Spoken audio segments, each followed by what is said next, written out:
શહેરી વિકાસ વર્ષ 2025ની ઉજવણીના ભાગરૂપે મુખ્યમંત્રી ભૂપેન્દ્ર પટેલે સુરતમાં 73 કરોડના કામોનું લોકાર્પણ અને ₹362.45 કરોડના વિકાસ કામોનું ખાતમુહૂર્ત કરીને સુરતવાસીઓને ₹435.45 કરોડના વિકાસ પ્રકલ્પોની ભેટ આપી હતી।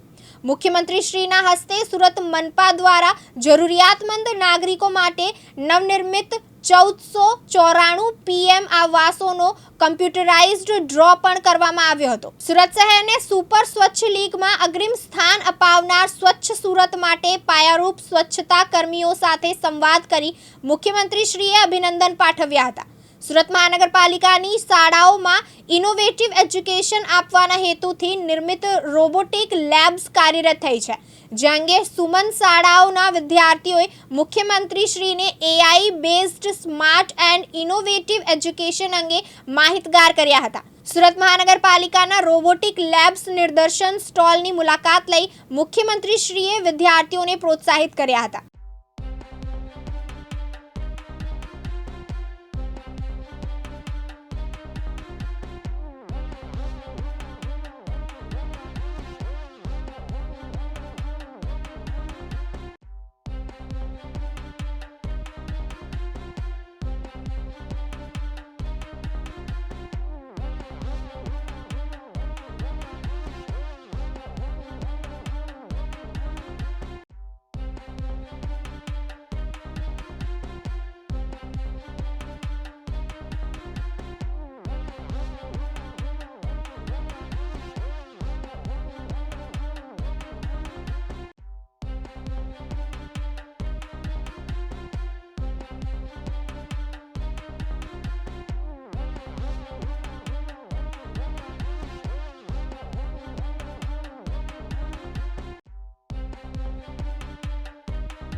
આજે કારગિલ વિજય દિવસ છે।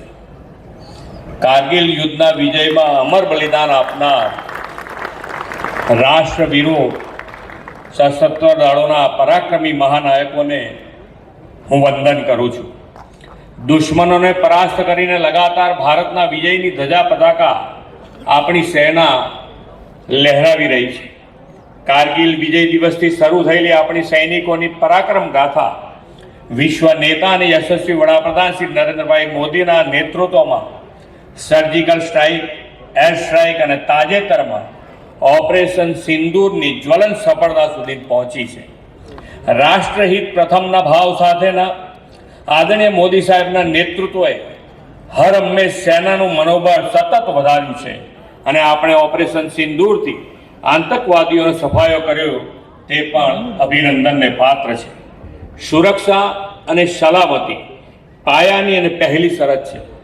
યશસ્વી વડાપ્રધાન શ્રી નરેન્દ્રભાઈ મોદી દેશની સુરક્ષા અને જનજનની સલામતીને ટોપ પ્રાયોરિટી આપી છે। દેશ માટે સમર્પિત ગરીબો વંચિતોના કલ્યાણ માટે પ્રતિબદ્ધ અને સૌના સાથ, સૌના વિકાસ, સૌનો વિશ્વાસ અને સૌના પ્રયાસથી વિકાસની રાજનીતિનો તેમણે ઇતિહાસ રચ્યો છે. સુશાસનના પ્રેરણા સ્ત્રોત આદરણીય મોદી સાહેબના વડાપ્રધાન તરીકેના સફળ કાર્યકાળના પણ આપણા માટે એ પણ આજે ગૌરવનો દિવસ છે કે સાહેબે આજે 4079 દિવસ આજે પૂર્ણ થયા છે. આ સમય દરમિયાન મોદી સાહેબે એક પણ દિવસનો વિરામ લીધા વગર રાષ્ટ્ર સેવામાં સતત અવિરત સેવારત રહીને એક સાચો જનસેવક કેવો હોય તેની અમી છાપ આપણા ઉપર ઉપસાવી છે. ગામડાથી લઈને શહેરો અને અન્નદાતાથી લઈને ઉદ્યોગ દરેક ક્ષેત્રના સર્વગ્રાહી વિકાસને તેમણે રાષ્ટ્રમંત્ર બનાવ્યો છે. વડાપ્રધાન શ્રી નરેન્દ્રભાઈ મોદીના નેતૃત્વમાં 11 વર્ષમાં વિકાસની સ્પીડ અને સ્કેલમાં ખૂબ મોટો વધારો થયો છે અને શહેરીકરણના ક્ષેત્રમાં તેની સૌથી વધુ અસર દેખાઈ રહી છે. આજે દેશમાં શહેરોમાં નાગરિકોનું ઇઝ ઓફ લિવિંગ કેવી રીતે વધે તે માટે કંઈક નવું કરવાની, ઇનોવેટિવ પ્રોજેક્ટ કરવાની, શહેરોને ક્લીન અને ગ્રીન બનાવવાની તંદુરસ્ત સ્પર્ધાનું વાતાવરણ ઊભું થયું છે. વડાપ્રધાનશ્રીના નેતૃત્વમાં શહેરોમાં થતા પ્રોજેક્ટ અને ઇનોવેશનને રાષ્ટ્રીય સ્તરે પણ પ્રશંસા અને ઇનામ મળે છે. સુરતને તાજેતરમાં સુપર સ્વચ્છ લીગમાં સમગ્ર ભારતમાં સર્વાધિક માર્ક સાથે પ્રથમ સ્થાન પ્રાપ્ત થયું છે. તે માટે સૌને ખૂબ ખૂબ અભિનંદન પાઠવું છું. અહીં બેઠેલા ઘણા લોકોને તાપી પૂરના પાણીથી તારાટ થયેલું સુરત જોયું હશે. આદરણીય મોદી સાહેબે પૂરની આપત્તિને વિકાસના અવસરમાં પલટાવીને ફરી સુરત સોનાની મૂરત કહેવત સાચી પાડવાની દિશામાં શહેરી વિકાસના નવા આયામો અપનાવ્યા છે. સુરતના શહેરીજનોના ઇઝ ઓફ લિવિંગમાં વધારો કરવાની દિશામાં આજે 362.45 કરોડના ખાતમુહૂર્ત અને 73.1 કરોડના પ્રકલ્પોના લોકાર્પણ થયા છે. આ શહેરી વિકાસ વર્ષમાં એક જ દિવસમાં એક જ સાથે સુરત નગરને 435 કરોડના કામોની ભેટ મળી છે. સ્વચ્છ શહેર, સુરતના નાગરિકને ઉત્તમ ઇન્ફ્રાસ્ટ્રક્ચર મળે, પાયાની સુવિધાઓ વધુ સુદૃઢ થાય તે માટે મહાનગરપાલિકા સતત કંઈક નવું કરતી રહે છે. ઇન્ફ્રાસ્ટ્રક્ચરના વિકાસની સાથે સાથે પર્યાવરણનું જતન થાય તે દિશામાં આજે MOU થયા છે. વડાપ્રધાન શ્રી નરેન્દ્રભાઈએ બદલાતા જળવાયુની પરિસ્થિતિમાં પર્યાવરણની જાળવણી સાથેના વિકાસને પ્રોત્સાહન આપ્યું છે.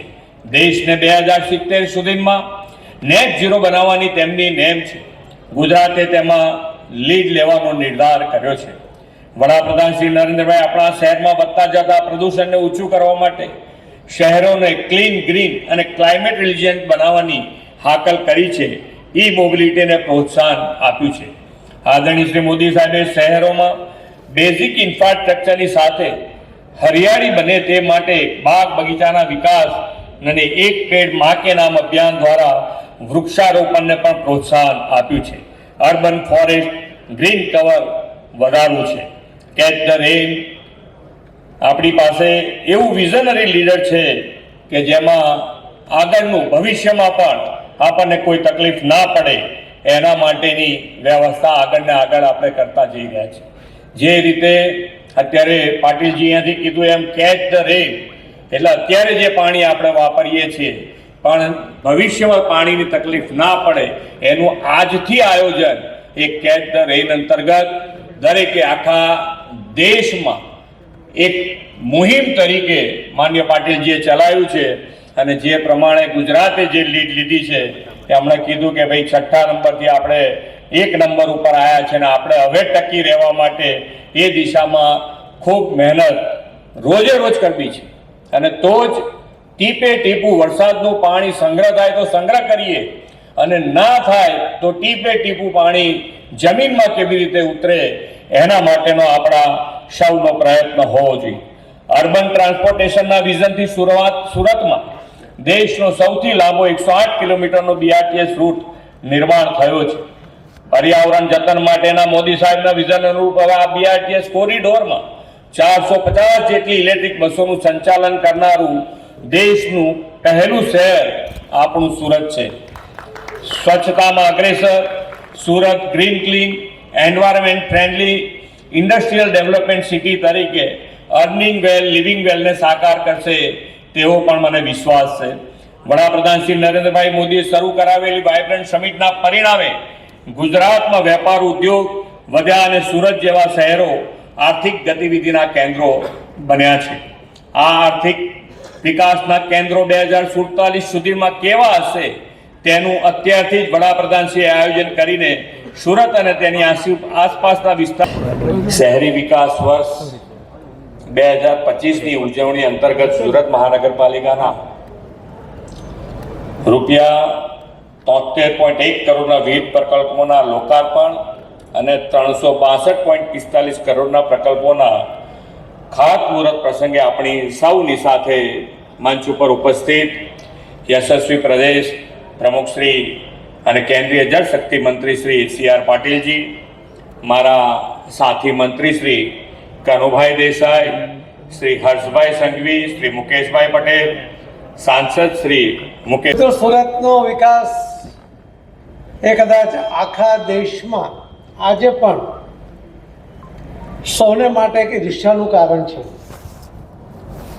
અને આ વિકાસની અંદર જેમ રાજ્ય સરકાર અને કેન્દ્ર સરકારમાં માનનીય પ્રધાનમંત્રી શ્રી નરેન્દ્ર મોદી સાહેબે મુખ્યમંત્રી હતા ત્યારથી અને પ્રધાનમંત્રી બન્યા ત્યાર પછી પણ ગુજરાતને અને સુરત તરફ વિશેષ લક્ષ્ય એમણે આપ્યું છે. અને એમણે દોરેલી આ પગદંડી ઉપર માનનીય મુખ્યમંત્રી શ્રી ભૂપેન્દ્રભાઈ પટેલજી પણ આગળ ચાલી રહ્યા છે. એના કારણે જ આ સુરતનો વિકાસ અવિરતપણે ચાલી રહ્યો છે. સૌથી પહેલાં આપને અભિનંદન આપીશ કે વર્ષોથી સ્વચ્છતામાં ઇન્દોર એ આગળ રહેતો હતો. ગયા વર્ષે ઇન્દોર અને સુરત બંને એક સાથે થયા, એક સ્થાન પર આવ્યા. પરંતુ આગળ નીકળવું, રેસમાં સૌથી પ્રથમ રહેવું હોય તો સુરતની ટેવ છે, સુરતીઓની ટેવ છે. અને એટલા જ માટે સુરતના સ્વચ્છતા કર્મીઓ, મહાનગરપાલિકાના કર્મચારીઓ, અધિકારીઓ અને સૌ પદાધિકારીઓ અને આપ સૌએ મળીને સુરતના શહેરીજનોએ આ વખતે સુપર લીગમાં જે 4 સિટી હતી, એક સુરત શહેર, ઇન્દોર, નવી મુંબઈ અને ગાંધીનગર, એમાં સૌથી વધારે પોઈન્ટો કોઈને મળ્યા તો એ સુરત શહેરને સ્વચ્છતામાં મળ્યા છે. અને એટલા જ માટે આપણે કહીએ છીએ કે દેશમાં સ્વચ્છતામાં સર્વોત્તમ એ સુરત શહેર છે. આ વિશેષ વાત હું આપને એટલા માટે કહું છું કે ઇન્દોર જ્યારે પ્રથમ રહેતો હતો ત્યારે ઇન્દોરના નાગરિકો પણ જ્યારે પણ વાત કરે ત્યારે એવું કહેતા હતા કે ઇન્દોર અમારું સ્વચ્છતામાં અગ્રેસર છે, પહેલા નંબરનું શહેર છે. આપણને હજુ આ સ્વચ્છતા કોઠે પડતી નથી, આપણે એનો ઉલ્લેખ કરતા નથી. આપણે દરેક વાતની અંદર સોશિયલ મીડિયાથી માંડીને દરેક જગ્યાએ જ્યારે ઉલ્લેખ કરીએ ત્યારે આ શબ્દ લખો છે કે દેશમાં સ્વચ્છતામાં સર્વોત્તમ એ સુરત શહેરના અમે શહેરીજનો છીએ અને એના માટે ગર્વ લેવું જોઈએ. હમણાં જે દિવસે આ એવોર્ડ લઈને માન્ય મેયરશ્રી, કમિશનરશ્રી, પદાધિકારીઓ જ્યારે એવોર્ડ લઈને આવ્યા ત્યારે સ્વચ્છતા કર્મીઓનો સન્માનનો કાર્યક્રમ પણ આપણે જ્યારે રાખ્યો હતો અને એની અંદર એમનો આભાર માન્યો હતો. હમણાં પણ માન્ય મુખ્યમંત્રીજી સાથે એમનો ફોટોગ્રાફ થયો ત્યારે પણ વિશેષ રૂપે સ્વચ્છતા કર્મીઓનો આભાર માનતી વખતે માન્ય મુખ્યમંત્રીજીએ ટકોર પણ કરી કે આ જે તમે સ્થાન મેળવ્યું છે અને જાળવી પણ રાખજો, પણ એ ફક્ત એમની એકલાની જવાબદારી નથી, એ આપણા બધાની પણ જવાબદારી છે કે આપણે ગંદકી ન કરીએ, સ્વચ્છતા જાળવવામાં મદદ કરીએ. એ પણ સંકલ્પ આપણે બધાએ લેવો જોઈએ. ઘણા બધા વિષયો માન્ય મુખ્યમંત્રીશ્રી લેવાના છે એટલે કોઈ નથી કહેતો, પરંતુ જે catch the rain water harvesting માટેનો પ્રકલ્પ માનનીય પ્રધાનમંત્રી શ્રી નરેન્દ્ર મોદી સાહેબે કર્યો હતો. એમણે આહવાન કર્યું હતું સુરતના વર્ચ્યુઅલ મિટિંગમાં 6 સપ્ટેમ્બર 2024ના દિવસે એમણે કહ્યું હતું કે કર્મભૂમિથી માતૃભૂમિ માટે યોગદાન આપવું જોઈએ અને જળ સંચય માટે કોઈને કોઈ સહાય કરવી જોઈએ.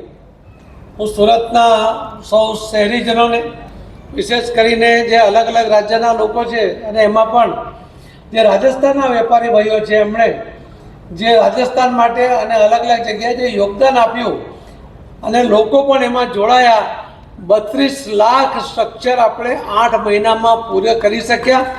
અને એના માટે એની કેટલું પાણી જશે એની ગણતરી થશે દિવાળી સુધીમાં, પરંતુ જબરજસ્ત પાણીનો પ્રવાહ એ જમીનમાં ઉતારી શકાય છે. આપણને એમ લાગતું હોય કે નદી પર ડેમ થતો હોય, નદી નાળા છે, આપણે શું કરવા, રેન વોટર હાર્વેસ્ટિંગ કરવું જોઈએ. અને એટલા જ માટે આપને હું 2 મિનિટમાં કહીશ કે આપણે જે ટોટલ આપણી પાસે લગભગ 6,500 જેટલા નાના મોટા ડેમ છે. એમાં સરદાર સરોવર પણ આવી જાય છે, ઉકાઈ પણ આવી જાય છે, બ્રહ્મપુત્રા, પોલાવરમ, કેન બેતવા, પીકેસી, તમામ મોટા મોટા ડેમ આવી જાય. અને નદી નાળા જે ચોમાસામાં ડિસેમ્બર સુધી ભરેલા હોય, આપણી ટોટલ જનસંચય કરવાની જે તાકાત છે, જે શક્તિ છે, એ ફક્ત 750 BCMની છે. 4,000 BCM વરસાદ પડતો હોય, આપણે 1120 BCMની આવશ્યકતા હોય, અને ફક્ત 750 BCM આપણે વરસાદનો જળ સંચય કરીએ ત્યારે ભયંકર સ્થિતિ સર્જાવાની શક્યતા છે. અને એટલા જ માટે જો તમે ડેમ પણ બનાવો તો 25 વર્ષ લાગે, 25,000 કરોડથી વધુ ખર્ચ થાય, ખેડૂતોની જમીન જાય તો એ વિરોધ કરે, પર્યાવરણવાદીઓ આવીને હવનમાં આળખા નાખે, અને એના કારણે પ્રોજેક્ટો લંબાય. આપણી પાસે 25 વર્ષ રાહ જોવા માટેનો સમય જ નથી. અને એટલા જ માટે સૌથી સરળ ઓછા ખર્ચામાં જો જળ સંચય કરવું હોય તો એ આ પાણી જે વહી જાય છે ખાડામાં, ખાડામાંથી નાળામાં, નાળામાંથી નદીમાં, ને નદીમાંથી દરિયામાં જાય છે, અને ખાડામાં જ જો આપણે બોર કરીએ, સ્ટ્રક્ચર બનાવીએ અને એને જમીનમાં ઉતારવું જોઈએ. એના કારણે જે બોર આપણે જો ડેમ પણ બનાવીએ તો કેનલથી 100 કિલોમીટર પાણી દૂર લઈ જઈએ કે જે પાણીની જરૂર છે. એટલે જ્યાં ડેમ બને છે ત્યાં તો પાણી મળતું જ નથી, અને જ્યાંથી કેનાલ પસાર થાય છે એના આજુબાજુના લોકોને જ પાણી મળે છે. પણ દૂર દૂર સુધીના ગામડાઓમાં, ખેતરોમાં આ પાણી જો પહોંચાડવું હોય તો એના માટે આ રેન વોટર હાર્વેસ્ટિંગ એ અત્યંત જરૂરી છે. હું ઉલ્લેખ કરીશ બનાસકાંઠાનો. આખા દેશની અંદર જે 32 લાખ સ્ટ્રક્ચર બન્યા એમાં જો કોઈ વિશેષતા હોય તો એ વિશેષતા છે બનાસકાંઠાની. સુરતથી શરૂ થયેલો ગુજરાત મોડલમાં આપણે 6થા નંબરે આવ્યા. JSJB જળ સંચય જન ભાગીદારી 1 જે 31 મે સુધી આપણે ચલાવ્યું, એમાં ગુજરાત મોડલ બાકીના લોકો એમાં આગળ ગયા, પરંતુ JSJB 2 ચાલુ થયું. જળ સંચય જન ભાગીદારી 2 આપણે 1 એપ્રિલથી જૂનથી ચાલુ કર્યું, અને એની અંદર આજે ગુજરાત સૌથી પહેલા નંબર પર છે. એમાં બનાસકાંઠાનો ઉલ્લેખ એટલા માટે કરું છું કે બનાસકાંઠા જે ડ્રાય જિલ્લાઓ છે, જે ત્યાં બિલકુલ પાણી નથી, આવા ડાર્ક ઝોનની અંદર અમે બાયસેક પાસેથી ગાંધીનગરમાંથી રિપોર્ટ કરાવ્યો. દરેક જમીનમાં કઈ જગ્યાએ પાણી માટે. યાસીન દારા સાથે સાબિર સૈયદ, દિવ્યાંગ ન્યૂઝ, સુરત.